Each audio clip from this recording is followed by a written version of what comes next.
ಒಂಟಿ ಮನೆ ಯೋಜನೆಯಲ್ಲಿ ಮನೆಗಳನ್ನು ಕಟ್ಟಿಸಿಕೊಡ್ತೀವಿ ಅಂತ ಹೇಳಿ ಗ್ರೇಟರ್ ಬೆಂಗಳೂರಿಗೆ ನನ್ನ ಒಂದು ಮನವಿ. ಒಂಟಿ ಮನೆ ಯೋಜನೆ ಬೇಡ. ಒಂದು ವಾರ್ಡ್ಗೆ ಆನ್ಲೈನ್ ಕರೀತಾರೆ, 250ರಿಂದ 300 ಜನ ಅರ್ಜಿ ಹಾಕ್ತಾರೆ ಆನ್ಲೈನ್ ಅಲ್ಲಿ. ವಿಶೇಷವಾದ ದುರ್ದೈವದ ಒಂದು ಸಂಗತಿಯನ್ನು ಮೊದಲು ನಿಮ್ಮ ಮುಂದೆ ಇಡ್ತೀನಿ. ಅದು ಬರೀ ಈ ದುರ್ದೈವ ಸಂಗತಿ ಯಾವುದು ಅಂತ ಹೇಳಿದ್ರೆ, ದೇಶಾದ್ಯಂತ ತುಂಬಾ ಅಪಪ್ರಚಾರ ನಡೆದ ಧರ್ಮಸ್ಥಳ ಶುದ್ಧ ಸುಳ್ಳು, ಅದನ್ನು ದೇಶಾದ್ಯಂತ ಅಪಪ್ರಚಾರ ಮಾಡಿದೆ ಧರ್ಮಸ್ಥಳದ. ಆದ್ರೆ ಈ ಹಿಂದೆ ಬೃಹತ್ ಬೆಂಗಳೂರು ಮಹಾನಗರ ಪಾಲಿಕೆ ವತಿಯಿಂದ ಏನು ಬಡವರಿಗೆ, ದಲಿತರಿಗೆ, ಅಲ್ಪಸಂಖ್ಯಾತರಿಗೆ, ವಿವಿಧ ಬಡ ಜನಾಂಗಕ್ಕೆ ಒಂಟಿ ಮನೆ ಯೋಜನೆಯಲ್ಲಿ ಮನೆಗಳನ್ನು ಕಟ್ಟಿಸಿಕೊಡ್ತೀವಿ ಅಂತ ಹೇಳಿ 2010ರಿಂದ ಇಂದಿನವರೆಗೆ 3,000 ಚಿಲ್ಲರೆ ಜನಗಳನ್ನು ಬಿಬಿಎಂಪಿಯವರು ಕೊಲೆ ಮಾಡಿರುತ್ತಾರೆ. ಇದು ನಂಬಲು ಅಸಾಧ್ಯದ ಒಂದು ಸಂಗತಿ. ಒಂದು ಕೊಲೆ ಎಲ್ಲಾದ್ರೂ ನಡೆದರೆ ಅದು ಹೆಚ್ಚು ಪ್ರಚಾರ ರೀತಿಯಲ್ಲಿ ನಡೀತದೆ. ಇದು ಯಾವ ರೀತಿ 3,000 ಮಂದಿ ಕೊಲೆ ಅನ್ನೋದಕ್ಕೆ ಒಂದು ವಿವರವಾದ ಒಂದು ವರದಿಯನ್ನು ನಾನು ನಿಮ್ಮ ಮುಂದೆ ಇಡಕ್ಕೆ ಇಷ್ಟಪಡ್ತೀನಿ. ಇವಾಗ ಬಿಬಿಎಂಪಿಗೆ ಅಂದ್ರೆ ಗ್ರೇಟರ್ ಬೆಂಗಳೂರಿಗೆ ನನ್ನ ಒಂದು ಮನವಿ, ಒಂಟಿ ಮನೆ ಯೋಜನೆಯನ್ನು ರದ್ದು ಮಾಡಬೇಕು. ಸಾವಿರಾರು ಜನರ ಪ್ರಾಣಗಳನ್ನು ರಕ್ಷಣೆ ಮಾಡಬೇಕು. ಒಂಟಿ ಮನೆ ಯೋಜನೆ ಬೇಡ. ಅವನು ಬದುಕಿರೋವರೆಗೂ ಶೀಟ್ ಮನೆಯಲ್ಲೋ ಹೆಂಚಿನ ಮನೆಯಲ್ಲಿ ಬದುಕಿರಲಿ. ಇವರು ಮನೆ ಕಟ್ಕೊಡ್ತೀನಿ ಅಂತೇಳಿ 2010ರಿಂದ ಇಂದಿನವರೆಗೂ 3,000 ಜನ ಕುಡಿದು ಮನೆ ಕಟ್ಟಕ್ಕಾಗದೆ ಪಾಯ ಹಾಕಿ, ಅದು ಪಾಯ ಅಲ್ಲ, ಅದು ಸಮಾಧಿ. ಸಂಸಾರದಲ್ಲಿ ಒಂದು ವಾರ್ಡ್ಗೆ 25 ಮನೆ ಅಂತ ಹೇಳಿ ಕೊಡ್ತಾರೆ. ಒಂದು ವಾರ್ಡ್ಗೆ 25 ಮಂದಿಗೆ ಮನೆ ನಿರ್ಮಾಣಕ್ಕೆ ಇದು ಕೊಡ್ತಾರೆ. ಆ ಒಂದು ವಾರ್ಡು ಇಲ್ಲ MLAಗೆ ಕೊಡ್ಲಿ, ಇಲ್ಲ ಆ ಕ್ಷೇತ್ರದ ಮಂತ್ರಿ ಆಗಿರ್ಲಿ ಅವ್ರಿಗೆ ಕೊಡ್ಲಿ, ಇಲ್ಲ ಒಂದು ಕಾರ್ಯಪಾಲಕ ಅಭ್ಯಂತರ ಇರ್ತಾರೆ ಅವ್ರಿಗಾದ್ರೂ ಕೊಡ್ಲಿ, ಇಲ್ಲ ಒಬ್ಬ ARO RO ಅಂತಾರೆ, ಆ 25 ಜನನ ಕೊಡೋ ಅಧಿಕಾರ 3ರಲ್ಲಿ ಯಾರಿಗಾದ್ರೂ ಕೊಡಿ.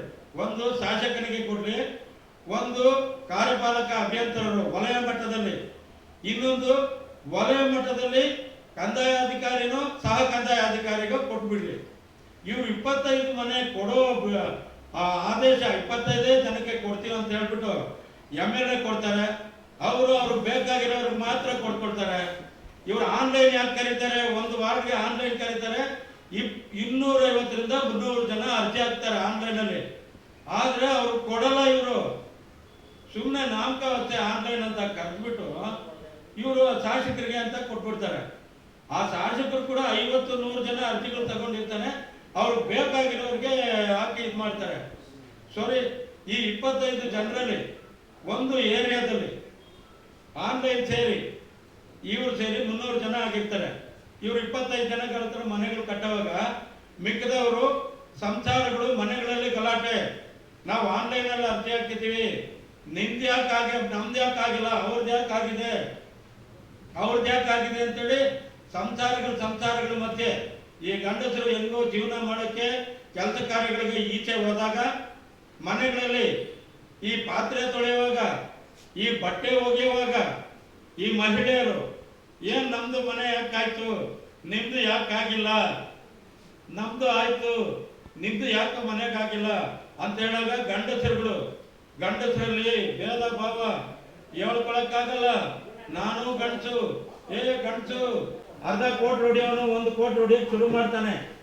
ರಾತ್ರಿ 12 ಗಂಟೆಗೆ ಹೆಂಡತಿ ಕಾಟ ಮಕ್ಕಳ ಕಾಟ ತಡೆಯಕ್ಕಾಗದೆ 12 ಗಂಟೆಗೆ ಮನೆಗೆ ಬರ್ತಾನೆ. ಆವಾಗ ಹೆಂಡತಿ ಇವಾಗ ಕುಡಿದು ಬಂದಿದ್ಯಾ, ಬೆಳಗ್ಗೆ ವಿಚಾರಣೆ ಮಾಡೋಣ ಅಂತೇಳಿ ಬೆಳಗ್ಗೆ ವಿಚಾರಣೆ ಎದ್ದಾಗ ಅವ್ರದ್ದು ಪಾಯ ಆಯ್ತು, ಲಿಂಟ್ಲಾಯ್ತು, ಮೋಲ್ಡ್ ಆಯ್ತು, ನಿಂದು ಏನು ಆಗಿಲ್ಲ ಅಂತೇಳಿ ಇವ್ರ ಕಾಟ ತಡಿಲಾರ್ದೆ ಅವನು ಸಾಲ ಸೋಲನೋ ಮಾಡಿ ಬೇರೆ ಮನೆ ಬಾಡಿಗೆಗೆ ಹೋಗ್ತಾನೆ. ಇರೋ ಮನೆ ಪಾಯ ಹಾಕ್ತಾನೆ. ಅದು ಪಾಯ ಅಲ್ಲ, ಅದು ಸಮಾಧಿ. ಯಾಕಂದ್ರೆ ಸಾಂಕ್ಷನ್ ಆಗಿಲ್ಲ, ವರ್ಕ್ ಆರ್ಡರ್ ಆಗಿಲ್ಲ, ಬರೀ ಅರ್ಜಿ ಹಾಕಿ ಮಾತ್ರ ಹಾಕಿರ್ತಾನೆ, ಅದು ಸಮಾಧಿ. ಆಮೇಲೆ ಕುಡಿತ ಜಾಸ್ತಿ ಮಾಡ್ಕೊಳ್ತಾರೆ. ಕಡೆಗೆ ಇವಂದು ಅದು ಸಾಂಕ್ಷನ್ ಆಗಿಲ್ವಲ್ಲ, ಮನೆಯಲ್ಲಿ ಸುಳ್ಳು ಹೇಳಿರ್ತಾನೆ. ಅವ್ರ ಮನೆ ಏನು ಕಟ್ಟೋದು, ನಿನ್ನ ಮನೇಲಿ ಸುಳ್ಳು ಹೇಳಿ ಅವನು ಪಾಯ ಹಾಕಿರ್ತಾನೆ. ಬಾಡಿಗೆ ಬಡ್ಡಿ ತಗೊಂಡು ಅಲ್ಲಿ ಮನೆಗೆ ಹೋಗಿರ್ತಾನೆ. ಇವಾಗ ನೆಕ್ಸ್ಟ್ ಅಲ್ಲಿ ಬಾಡಿಗೆ, ಇಲ್ಲಿ ಪಾಯ, ಇಲ್ಲಿ ಜೀವನ ಸಾಗಿಸೋದು ಕೂಡ ಕಷ್ಟ. ಸತ್ತೋಗ್ತಾನೆ. ಅವನೊಬ್ಬನೇ ಸಾಯ್ಲಿಲ್ಲ, ಅವನ ಆಟೋ ಡ್ರೈವರು, ದಲಿತನು, ಕೂಲಿ ಮಾಡೋನು, ಅವನ್ ಸತ್ರೆ ಸಂಸಾರನೇ ಹಾಳು. ಆಟೋನೂ ಓಡ್ಸಂಗಿಲ್ಲ, ಹೆಂಡತಿ ಮಕ್ಕಳು ಕೂಲಿಗೂ ಹೋಗಂಗಿಲ್ಲ. ಈ ಹೆಂಡತಿ ಮಕ್ಕಳು ಕಾಟದಿಂದ ಅವನು ಪ್ರಾಣ ಕಳ್ಕೊಳ್ತಾರೆ. ನನ್ನನ್ನು ಬಂಧಿಸಿ ಕರ್ಕೊಂಡು ಹೋಗ್ಲಿ, ಅವರ ಮನೆಗಳಿಗೆ ಕರ್ಕೊಂಡು ಹೋಗ್ತೀನಿ. ಅವ್ರಿಗೆ ಹೋಗ್ಲಿ, ಸತ್ತಿರೋ ಪ್ರಮಾಣ, ಸತ್ತಿರೋ ಪರಿಹಾರ ಬೇಡ. ಅಟ್ಲೀಸ್ಟ್ ಅವ್ರ ಮನೆ ಏನು 3 ಲಕ್ಷ ಇದ್ದಾಗ ಸಾಂಕ್ಷನ್ ಮಾಡಿದ್ದಾರೆ. ಸಾಂಕ್ಷನ್ ಮಾಡಿ ಕಾರ್ಯಾದೇಶ ಕೊಡಲಿಲ್ಲ. ಇವಾಗ 6 ಲಕ್ಷ ಕೊಡ್ತಾ ಇದ್ದಾರೆ. ಆ 3 ಲಕ್ಷದವ್ರು ಎಷ್ಟು ಜನ ಸತ್ತೋಗಿದ್ದಾರೆ, ಅವ್ರಿಗೆ ಕೊಡಲಿಲ್ಲ.